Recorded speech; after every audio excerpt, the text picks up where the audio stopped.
నిర్మల్ జిల్లా బైంసా మండలంలోని దేగాం గ్రామంలో ఇందిరమ్మ ఇల్లు ప్రారంభోత్సవంలో ప్రోటోకాల్ వివాదం చోటు చేసుకుంది. ఇందిరమ్మ ఇల్లు ప్రారంభోత్సవ కార్యక్రమానికి మాజీ ఎమ్మెల్యే విఠల్ రెడ్డి, స్థానిక సర్పంచ్ సీరం సుష్మారెడ్డి హాజరయ్యారు. అయితే ఈ సందర్భంలో మాజీ ఎమ్మెల్యే ప్రారంభం చేయాలని ఆయన వర్గీయులు కోరగా సర్పంచ్ సుష్మారెడ్డి అడ్డుకున్నారు. తాను సర్పంచ్నని ప్రజాప్రతినిధులను అగౌరవపరుస్తారా అంటూ ఆగ్రహం వ్యక్తం చేశారు. ఈ విషయమై తాను అధికారులకు ఫిర్యాదు చేస్తారన్నారు. ప్రజలు ఆశీర్వదించి తనను సర్పంచ్గా చేస్తే అధికార పార్టీ నాయకులు జీర్ణించుకోలేకపోతున్నారని మండిపడ్డారు.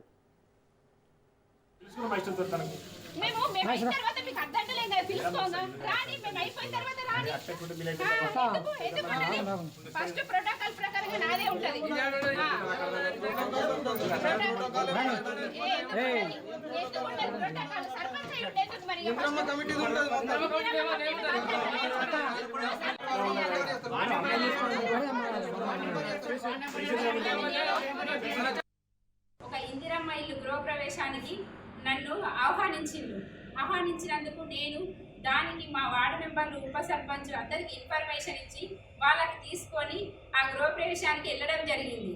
అక్కడ మాజీ ఎమ్మెల్యే గారు వచ్చి విఠల్ రెడ్డి గారు రాజ్యాంగబద్ధంగా అసలు సర్పంచుకున్న హక్కులు కూడా తెలవలేమో ఆయనకు.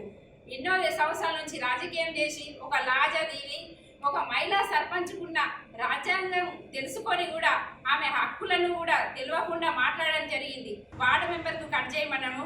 ఆయనకు రాజ్యాంగము ఏమో అర్థమైందో లేకుంటే పంచాయతీరాజ్ చట్టం గురించి చదివిండా లేడా, మహిళలను ఇట్లా ఎందుకు అనగదొక్కుతున్నారు?